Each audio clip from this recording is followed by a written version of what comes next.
Hello everyone, my name is Nidhi Verma and welcome to exam prep tool.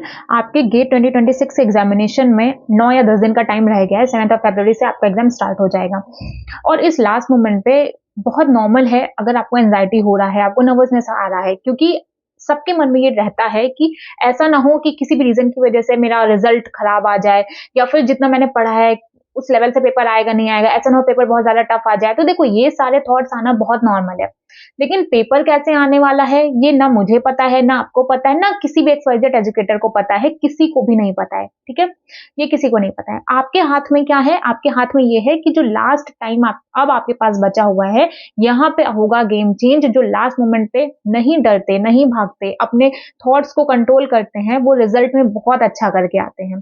देखो, अभी जो 9-10 दिन का टाइम है ना आपके पास, इस मोमेंट पे आप क्या कर सकते हो? अभी भी आपके पास टाइम है कि आप थोड़े से अपने मार्क्स को इंक्रीज कर सकते हो।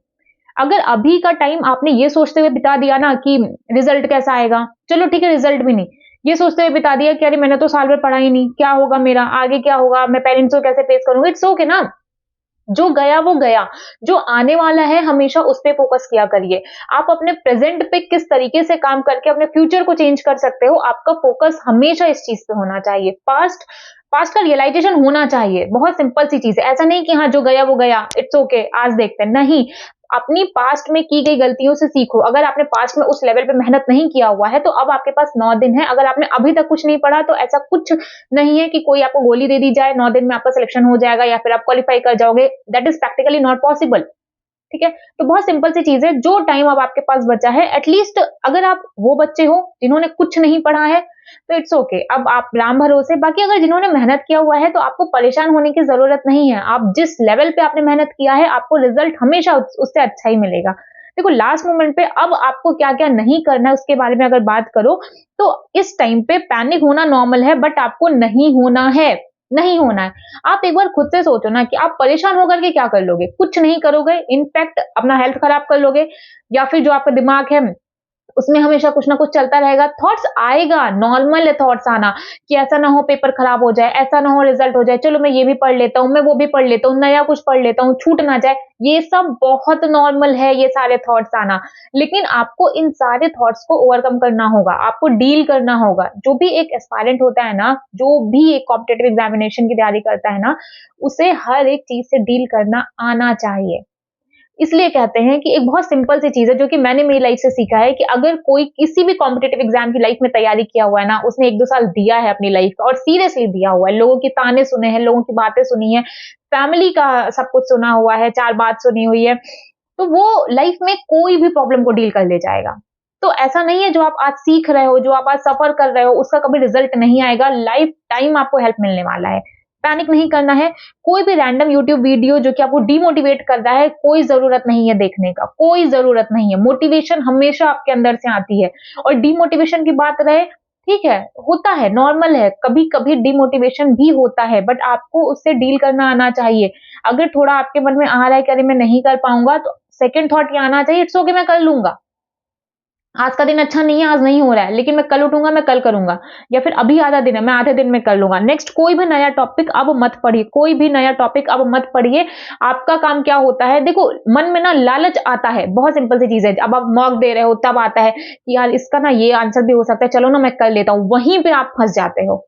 जिस भी क्वेश्चन पे आप श्योर हो कि इसका आंसर यही होगा, उसी को टिक करके आओ, उसी को क्वेश्चन को सॉल्व करो। माइनस नेगेटिव मार्किंग नहीं होनी चाहिए, नेगेटिव मार्किंग नहीं होनी चाहिए, जरा सी भी नहीं होनी चाहिए। कोई भी नया टॉपिक अभी मत पढ़ो, फंसोगे अगर नया टॉपिक पढ़ोगे तो।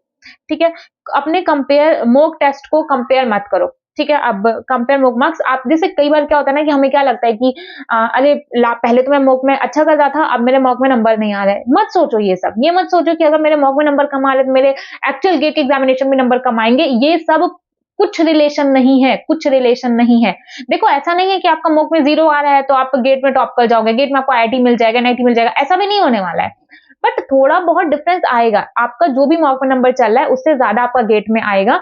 बट डिमोटिवेट मत हो मार्क्स को लेकर के, आपका काम है मॉक देना। ठीक है, जो गलती कर रहे हो उसको ठीक करो, अपना माइंडसेट चेंज करो।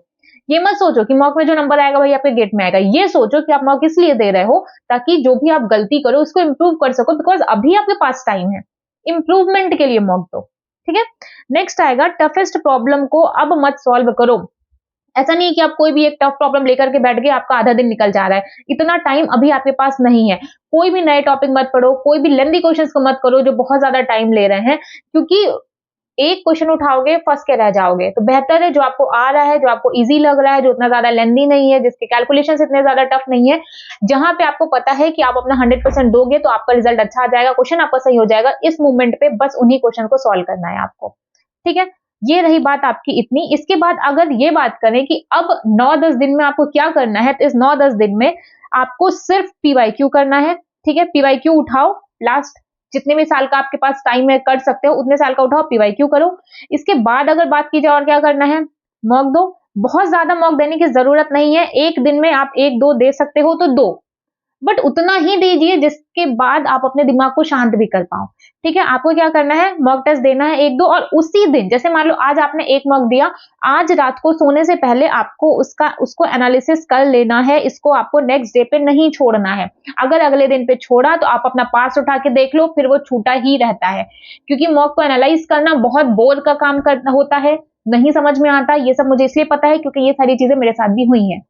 ठीक है? वही बता सकता है जो ये सारे चीज़ जिससे गुज़र चुका हो। इसलिए मुझे पता है कि अगर आपने मॉक को उस दिन नहीं एनालाइज़ किया, नहीं देखा, नेक्स्ट डे कोई मतलब नहीं होगा आपके मॉक देने का।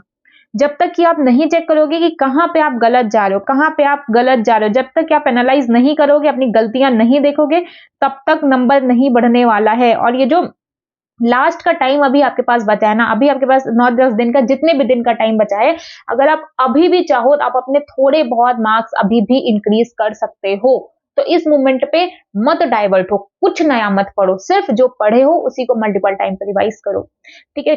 किसी भी ऐसे झंझट, झगड़े में मत पड़ो जहाँ से आपका दिमाग डिस्टर्ब हो। अगर लग रहा है कि घर पे बात करके आपको डिस्टर्बेंस क्रिएट हो रहा है, मत बात करो। फ़ोन करो, हाँ, मम्मी से पूछो, पापा से पूछो, खाना हुआ, नहीं हुआ, इट्स ओके।